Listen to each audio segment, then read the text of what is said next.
Support for this podcast comes from the law firm of Davis Malm. Whether you're a developer, property owner, manager, or commercial tenant, their real estate attorneys know the lay of the land, not just the law. Learn more at davismalm.com.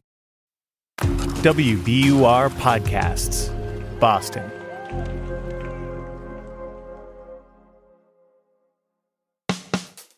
I'm Daryl C. Murphy, and you're listening to The Common. The state Senate recently unveiled a new bust in their newly renovated chambers in the State House honoring Frederick Douglass, a black civil rights activist who fought to abolish slavery in the United States. The sculpture puts Douglass in the company of Abraham Lincoln, George Washington, and Ben Franklin, just to name a few. The memorial to Douglass is the first permanent bust added to the chamber in over 125 years, and it occupies one of two new spots. State Senate President Karen Spilka says the other spot will go to a woman, and our guest, Boston Globe senior opinion writer Kimberly Atkins-Storr, says the spot should go to a groundbreaking black Bostonian. Kim, thank you so much for joining us on The Common. Daryl, it's wonderful to be here. Thanks for having me. Indeed. So, Kim, the day Douglass's bust was unveiled in the State House, you wrote a piece making the case for a woman who you think deserves to have a memorial there as well. Please tell us about her. Yeah, so her name is Mariah Stewart, and if you've never heard of her, you are in good company because most people in Boston or around the country have not. And this is despite the fact that she is one of the most remarkable women, American women in history. She is believed to be the first Black woman to write published political pieces. So in a way, I consider her one of my ancestors in that sense. And she is also believed to be one of, if not the first woman to speak publicly giving political speeches. And it happened right in Boston. Oh, wow. And I understand that she was the first woman to give political speeches to a mixed crowd. That is correct. The speeches that she gave, these were abolitionist speeches. She was known as an abolitionist, but it was much more than that. She was really advocating for full equality in a way that was really, really radical. And it was even more radical because she did it in these mixed company audiences, like both men and women, both white and Black. That was a big deal, yeah. It was at that time in the early 1830s. Women generally were not considered to be anyone who should speak about politics at all, even in their own homes. So that she was, this woman, a Black woman, doing it publicly was really, really remarkable for its time. So tell me, where does her story begin? So her story begins in Hartford, Connecticut, where she was born free, but she was orphaned by the age of 5, which meant that the only way for her to support herself at the age of 5, if you think about that, is through indentured servitude. And so she was contracted. Her labor was contracted to a minister. And at that time, if you were this type of child laborer, you weren't educated. But she learned to read and write in Sunday school, and she also read the books in the minister's library. And she was really self-taught. And then once she was able to end that contract and strike out on her own, she moved to Boston, which is at that time, in the early part of the 19th century, there was a community of freed Blacks in Boston's Beacon Hill. So she got herself to Boston, where she got married but found herself widowed after just 3 years of marriage. Yeah, can we just kind of stay in the Beacon Hill neighborhood of Boston during this time? What was life like for her in this part of the city? Well, once she got married and she was living there, she really, two things happened to her. One is she really embraced her faith, and she started going to church and becoming part of the religious community. But she also grew a part of the abolitionist community that was happening there. And they became activists together to craft a message about not just ending the institution of slavery, but achieving full equality in society for Black people so that they too can have the right to life, liberty, and the pursuit of happiness. So that's what spurred her to begin writing.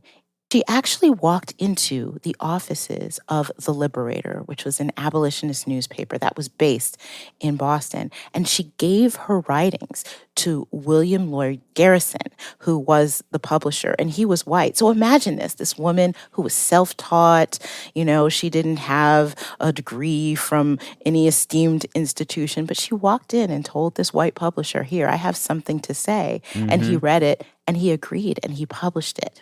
Wow. And now, for her to do that at the time was huge, right? But I understand it was not well received by the public at that time, at least to the point where it would have been worth her while to continue. Am I correct? You are. So first, it was well received. In fact, the writings that she published in The Liberator were so popular that she was urged to give these speeches. And she began giving speeches to Black women about the importance of educating themselves and not being satisfied with positions, even if they are free, with positions of servitude, that they should aim higher. And she gave 3 fiery speeches in this regard, but the backlash she began to receive was equally as powerful. Look, I'm a journalist today, and I can only tell you what lands in my inbox every time one of my columns is published in the Globe. But imagine that just multifold for her, to the point that her last speech was one of farewell, where if you read it, she almost sounds resigned that this thing that she tried to do couldn't be completed because of the backlash she received. And she felt really unwelcomed in Boston, and she actually left. Wow. Where did she go after she left Boston? After Boston, she went first to Baltimore, but she ultimately settled in Washington, D.C., where she later died. But she was an educator for her whole life. And even though she withdrew from the public discourse of politics at that time, she continued to engage in an endeavor that was deeply, deeply personal to her. And that was as an educator. Well, Kim, we're going to take a break here, but when we return, I want to learn more about what Mariah means to you. So we'll be right back.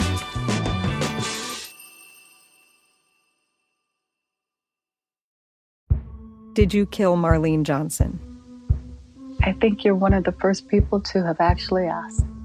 From WBUR and ZSP Media, this is Beyond All Repair, a new podcast about an unsolved murder that will leave you questioning everything. Somebody should be in jail for murdering my sister. A woman who's never been believed. As long as they think I have done this, then they're not looking for who actually did this. And that's what makes it a cold case. No, it's a botched case. And a search for the truth, once and for all. Wow, it just gets more interesting. Beyond All Repair. Listen and follow wherever you get your podcasts. Be careful. You're digging in a place that's been very peaceful for a while. Do it anyway. Dig.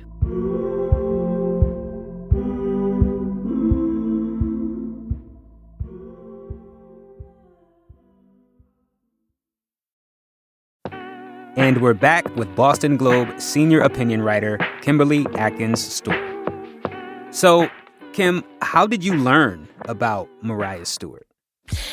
I had known of her name, and I knew that she was a part of that abolitionist movement in Boston. But it was when I was a columnist for The Emancipator, which was a project that was founded as a joint effort between the Boston Globe and Boston University's Center for Anti-Racist Research, and now is housed entirely at BU. But I wrote a series about the racial wealth gap, and I went back and I read The Liberator and the original Emancipator. And I came across one of the things that she published there, and she was talking about the need for Black people to use their money to put it toward educating their own community and not wasting it on frivolous things. So, Kim, do you have like a little sample of her writing for us? I do. And this is when she spoke in 1833 at the African Masonic Temple. She said, "Let our money, instead of being thrown away as heretofore, be appropriated for schools and seminaries of learning for our children and youth. We ought to follow the example of the whites in this respect. Nothing would raise our respectability, add to our peace and happiness, and reflect so much honor upon us as to be ourselves the promoter of temperance and the supporters, as far as we are able, of useful and scientific knowledge. The rays of light and knowledge have been hid from our view.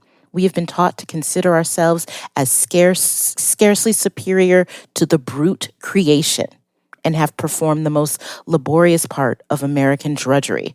Had we as people received 1/2 of the early advantages as whites have received, I would defy the government of these United States to deprive us any longer of our rights." I want to ask you, as Black History Month has just passed and it is now Women's History Month, with a story like this, I want to know, how do you think about history and who gets recognized? That's such a great question. I heard Senate President Spilka suggest that perhaps this second bust that she reserved for a woman that the Senate would deliberate during Women's History Month might go to Abigail Adams, we know is the second First Lady of the United States. But everyone knows who Abigail Adams is, right? Mm-hmm. She's got 2 statues in Quincy alone, which is her hometown. But all Mariah Stewart has is that plaque, as far as I can tell, anywhere, not just in Boston, is a plaque on the home that she once lived in on Joy Street, just not even a block away from the State House, right? Right there on Beacon Hill. And why don't we know her story? It's because it hasn't been taught. It hasn't been marked. It hasn't been noted. And the only way we can enlighten people and let them understand not only of her greatness and her extraordinary story, but that it is a uniquely Boston story, is to tell it. And I think this is a wonderful opportunity. Members of the state Senate want to increase diversity within that chamber. That's why they selected Frederick Douglass for a bust there. And what better way to acknowledge this core part of Boston's history than to honor one of the daughters of it? Well, for my last question, I want to have a little fun. If you could curate the busts in the state Senate chambers, who would you honor alongside Mariah Stewart? Oh, that's a great one. I think I may pick Phyllis Wheatley, who is another daughter of Boston, an extraordinary writer. You can kind of see a theme here. I'm drawn to writers. Yep. I am a writer, and I am so inspired by those who came before me. I remember reading Phyllis Wheatley for the first time when I was in elementary school and just being mesmerized by her writing and her story. There are so many more. Ida B. Wells, Nikki Giovanni. It would be all Black women writers, probably. Right. Nothing wrong with that. Well, oh man, Kim, this has been an absolute pleasure, and I really got to thank you for introducing us to Mariah Stewart. I love bits of history like that where we get to see somebody get their just due, So thank you for doing that, and thank you for coming through to the Common to talk about it. We really appreciate it. Thank you so much for having me. That's Boston Globe senior opinion writer Kimberly Atkins Storr. And that's our show for today. Thank you for listening to The Common. Hit us up on Instagram at WBURTheCommon, or send us an email at thecommon@wbur.org and let us know who you think should be honored in the State House. We would love to hear from you. And with that, I'm Daryl C. Murphy, and I'll talk to you tomorrow.